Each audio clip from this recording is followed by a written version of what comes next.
always what? Win, okay? Muscle will always remodel the bone. The bone is not going to change the muscle. The muscle will change the bone, okay? So with this remodeling that happens also, we have also changes to other structures.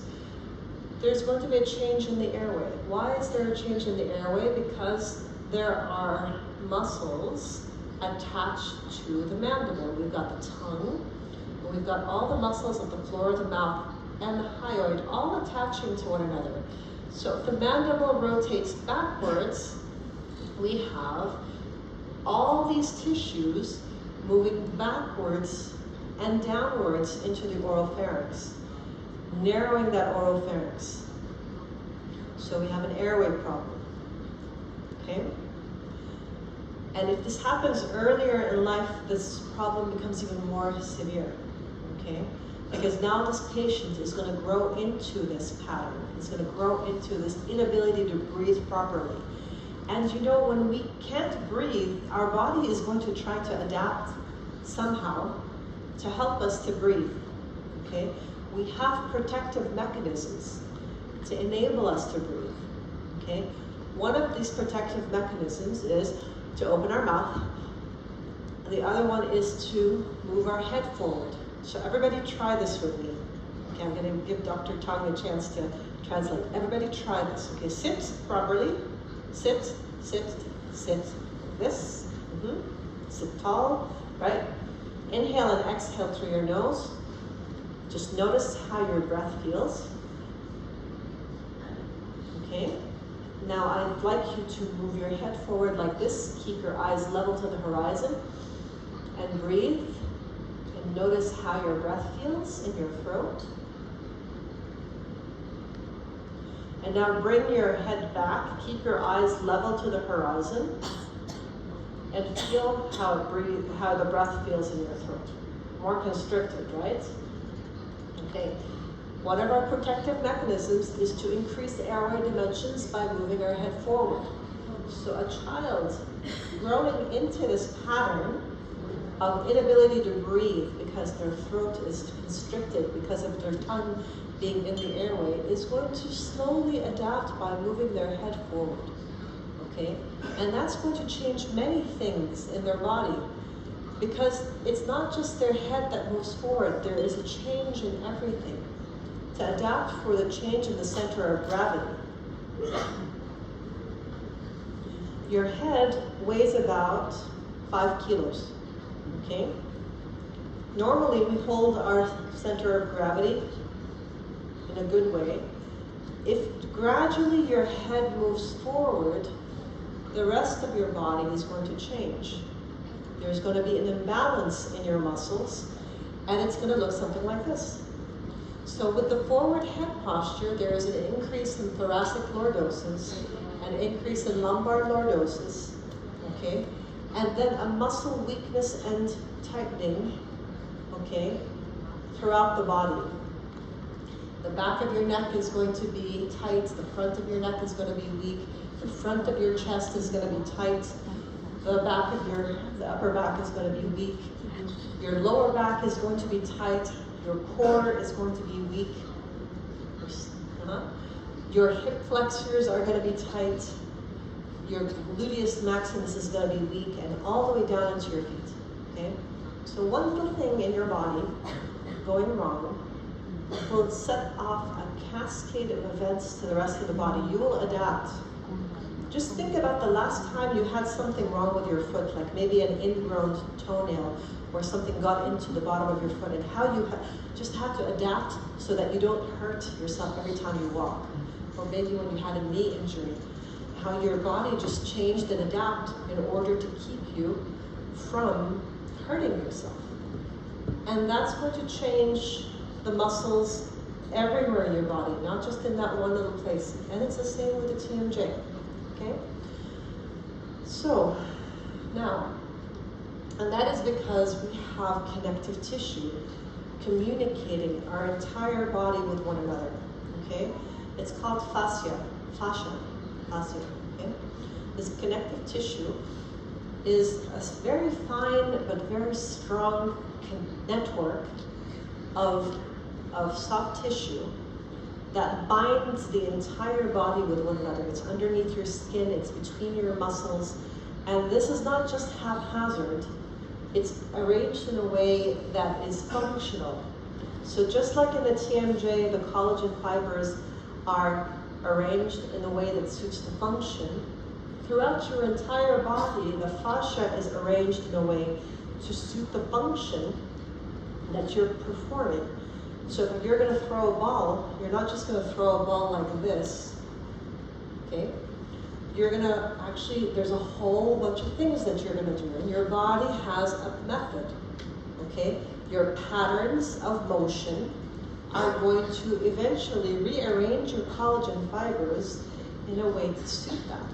Your lack of motion will create a binding of those collagen fibers. So I'm going to tell you a story. How are you doing, Dr. Tung? Yeah, good? Okay. So I'm going to tell you a story because I like to do cadaver dissections. I do a lot of cadaver dissections because it keeps me, you know, fresh in my knowledge of anatomy, and also it helps me connect more with some signs and symptoms. We had a cadaver, and it was a fresh cadaver, it wasn't formalin fixed. And this was a lady, she was a young lady, or actually she was a small lady, she was an older Asian lady, and she had one big breast cancer here. The cadaver had a big breast cancer, okay? And she didn't want to go see the doctor. This is all in the history of the cadaver, okay? She didn't want to get this treated or anything, so there was a big mass, this big here. And she died of complications from that. So throughout her entire body, we could see patterns of holding, you know, protecting, holding, and then the entire body, this entire head here, all the way down to her legs, the connective tissue was so hard and so dense that it was very difficult to dissect that part of her body. The other side was nice and moist, but this side was all tense. Just fascinating, the things that you learn. And many of us are walking around because of our holding patterns, because of the way we sit, because of the way we walk, because of what we do professionally. Our body sets in specific ways, okay? We are all dentists. We have a way that we like to sit when we're doing our dental work. And there is a holding pattern in your body. If I find your bones 100 years from now, I'll probably say he's a dentist or she's a dentist and they like to do this kind of work because that's how your skeleton has formed, okay? I'm just giving you an idea of how just global this is. How it's not just TMJ and occlusion, there's a lot more to think about, okay? All right, so let's go back to the craniofacial complex. Let's go back to the place of the occlusion and the teeth and see what the result of the bilateral condylar height loss and the posterior rotation of the mandible is on everything else, okay? So yesterday I talked to you about the neutral zone. Now I'm going to show you the neutral zone. And we can see that on the outside of the alveolar process, we have the muscles of facial expression. And on the inside, we have the tongue, okay? Anteriorly, we have orbicularis oris and mentalis. And of course, the tongue on the inside. So these push in. And this pushes out. Okay? And the pattern of bone loss that occurs when a tooth is extracted is reflected on the constant pressure of these muscles on the alveolus. So this is an MRI, and I taught you how to look at MRI. These are the teeth. These are the alveolar processes. And this is the tongue. And this is your orbicularis oris, and it's always in contact with your alveolar process. The tongue moves because we're talking, eating, whatever, but this one is always in contact with the alveolar process. So when you lose a maxillary front tooth, these are going to exert more pressure on the alveolar process, and there's going to be a resorption this way, okay? If these teeth are, or the alveolar processes are taken out of the neutral zone, the muscles are going to push back. The muscles are going to push back, and there's going to be resorption, same pattern that you would have with edentulous, okay? So this is the anterior region. The posterior region, we have the buccinator muscles hugging the posterior alveolar process, okay? And this is what they look like on MRI.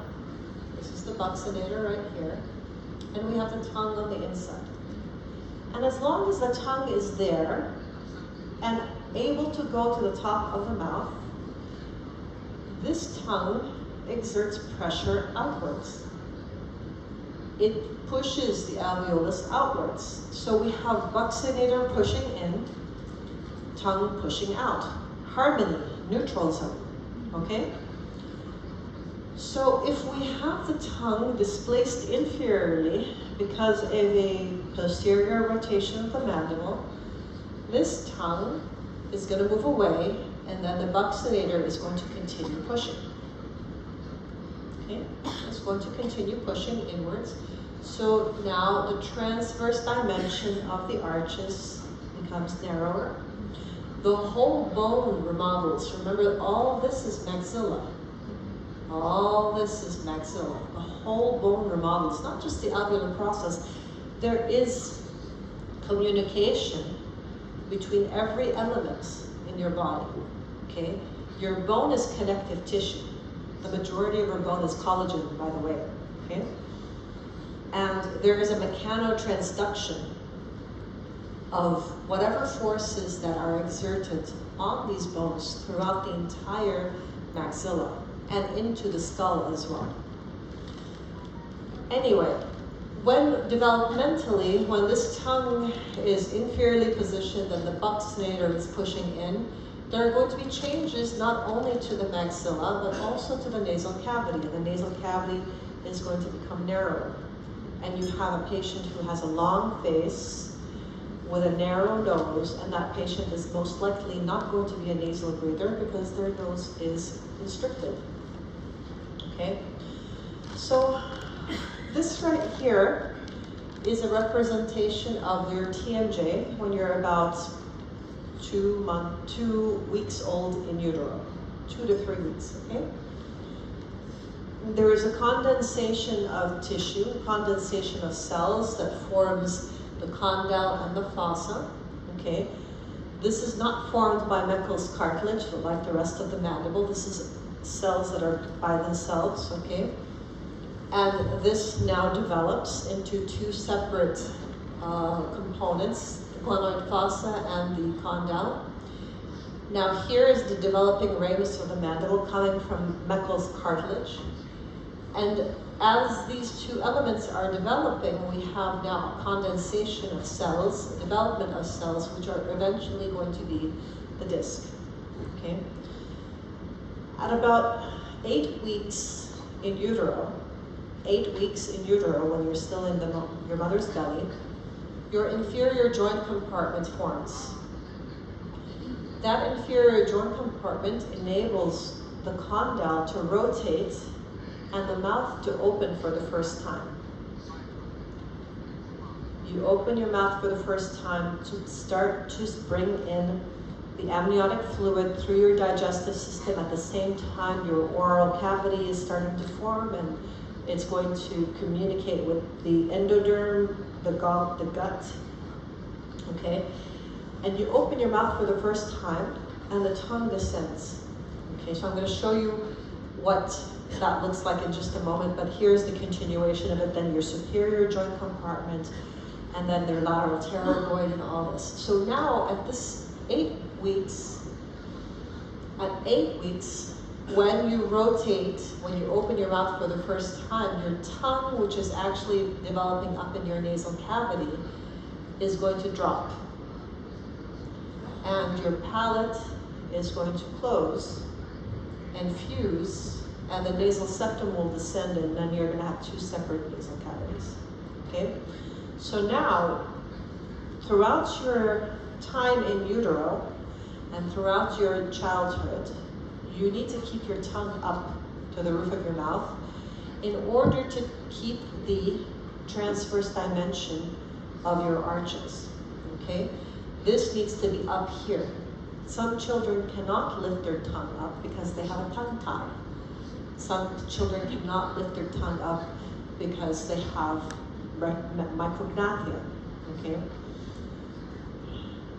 Children who have thumb sucking, they never actually, they have their tongue depressed by their thumb.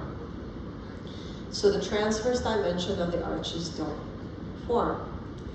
Now in a patient who has bilateral condylar height loss, early in life, posterior rotation of the mandible, the tongue moving down, the buccinators pushing in, the arches become very narrow, and the palate becomes very narrow and becomes deep, okay?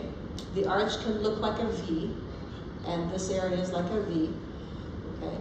And in these kind of cases, it's very difficult for the tongue to lift up because, first of all, it is connected to the mandible, so it's far away from the palate. And second, because this area right here is constricted, okay? So in order to fix this, there are several things that have to happen. There has to be a structural change in the foundation. The mandible has to be advanced through surgical advancement, okay? And there also has to be a surgical opening of the palate to accommodate for the tongue, to bring the tongue up and to create space for it. But even then, you need to retrain the tongue because now the tongue is lazy. You know, in any muscle, if you don't work out your muscles, they're going to become jiggly. They're going to become weak, very flaccid like this, okay? Your tongue also becomes weak. And your tongue, if you don't keep training it to lift up, it will stay down. So you have to have some orobifunctional therapy to bring the tongue up into the palate as well. So see, there's a lot of stuff that has to happen to help rehabilitate these patients. Now, this patient may come to you looking like this with a malocclusion, narrow arches.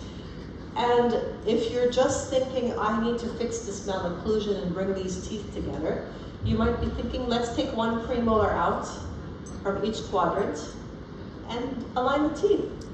Is this going to solve the patient's problem? No, because the patient has many other problems. Has an airway problem, has a TMJ problem. The foundation of the house is not solid. We need to fix the foundation of the house before dealing with the teeth, okay? And in this case, the etiology of all this is bilateral TMJ degenerative joint disease. Specifically, the idiopathic condylar resorption variety. Okay, why do I say this? Why do I think this happened when this patient was younger? Because of the phenotype, because of how the face has changed so much. In addition to the morphology of the condyles, which is very typical of your idiopathic condylar resorption. This patient is an adult. This happened to her in the past. The face that you see right now is the story of her life, okay? And we can see the heights of contour, of course, at the same level, flattening, all these changes that are indicative of degenerative joint disease in the young, okay? All right, so now we're gonna go into some of these bite changes, okay? And this is the first edition of my TMJ book. This is the new edition. It's on Amazon. I don't know if you have Amazon here in Vietnam, but you can try, you know. This book has many, it has really a lot of information, okay?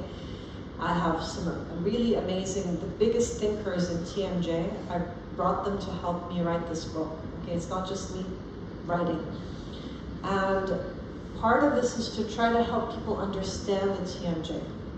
Understand the TMJ, because without that deep understanding of the TMJ, dentistry is not doing people a service. Okay, they're doing them a disservice. You have to understand the TMJ if you're a dentist. And unfortunately, it's not taught very well in our schools, in our specialty programs, or anywhere. So in this book, I have chapters, differential diagnosis chapters, and one of the differential diagnosis chapters is called anterior open bite. Okay? Anterior open bite, there are differential diagnoses for this. Okay? When you see something, you have to form a differential diagnosis in your head. The most common things that will give you an anterior open bite are tongue thrust and sucking, digit sucking, and sucking on anything that basically separates the teeth. Okay? The tongue thrust, by the way, can be secondary to airway obstruction. So remember how I said we have patients who, we have protective mechanisms. We have ways that we try to protect ourselves. One is to move the head forward. Another way to open the airway is to thrust the tongue. By thrusting the tongue, you're taking the tongue out of the airway. Okay? So look for that in your patients who have a tongue habit. The next, the less common way of things that I can help you detect on cone beam CT is loss of condylar volume, dual bite relapse, nasal obstruction. If you don't know what this is, I'm about to teach you. Okay? And then the primary failure of eruption, I'll show you when we do the posterior open bites. Okay. Now, this patient comes to you in your clinic, of course with skin on their face, right? So, they come to you and say, I just need a little bit of Invisalign here, here, and everything's okay, right? It looks good? It looks good? Yes? How about now? It looks good? No. No. Okay. Never trust what you see in the mouth. What you see in the mouth is not always the truth. Okay? The truth comes from a full diagnosis. The foundation of this house is this. What do you think? Looks like this, right? So this is an open bite waiting to happen. If you're just getting panoramic radiography, you're not going to see this because the teeth are going to be on a bite stick and the mandible is going to be forward. You need a good cone beam CT with the teeth together to be able to detect this. All right? This is still going to progress, it's still going to heal. The condyle will get smaller, and then the condyle will move up into the fossa, and that will open up the bite. Okay? Never trust what you see in the mouth. And always, always, always diagnose first. Okay? So, some of the things that can give you open bites, think of some of the things that can reduce the condylar height are bilateral degenerative joint disease, like this patient. You can have inflammatory arthritides, which are the autoimmune diseases, the rheumatoid and the juvenile idiopathic arthritis. And this is what happens in these cases. You have the inflammation of the synovial lining, and then you have the chronic inflammation here, creating what's called a pannus, okay? Granulation tissue that destroys the condyle and the fossa, okay?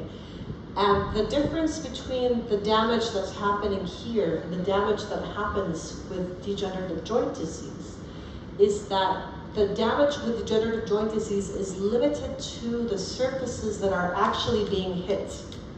Just the articular surfaces, here and here. Whereas here, in this case, every surface that is covered by synovial lining can be affected. And this is one of the ways that you would radiographically differentiate between degenerative joint disease, idiopathic condylar resorption, all in one bracket, biomechanical failure with autoimmune, okay? All right. Another thing is, because of this destruction, both in the front and the back of the condyle. The condyle will often resemble a sharpened pencil, okay? Because there's destruction happening here, destruction happening here. It looks like this, okay?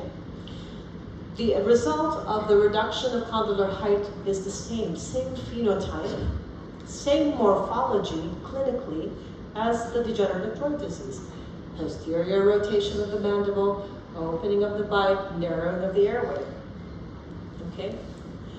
This can also happen with bilateral condylar fractures. This man fell off his bike 3 months prior to the scab, okay? So he fell off his bike, he fell straight on his chin. The force transmitted through his mandible into the neck of the condyle, fractured both condyles, okay? The reduction of condylar height resulted in this open bite anteriorly. Now this is what a fractured condyle that is healing looks like, okay? All right, so now we're gonna move into something else that gives you open bites, nasal obstruction, okay? So I want to show you some of the ways that the airway and the TMJ are related to one another and how they can create occlusal changes. Okay, what time is it? Do you guys want to stand up and stretch for a second? How about it? Stand up and stretch. Just 1 second, go ahead. Up, up, up, up, up, up. Stretch, stretch, stretch, stretch.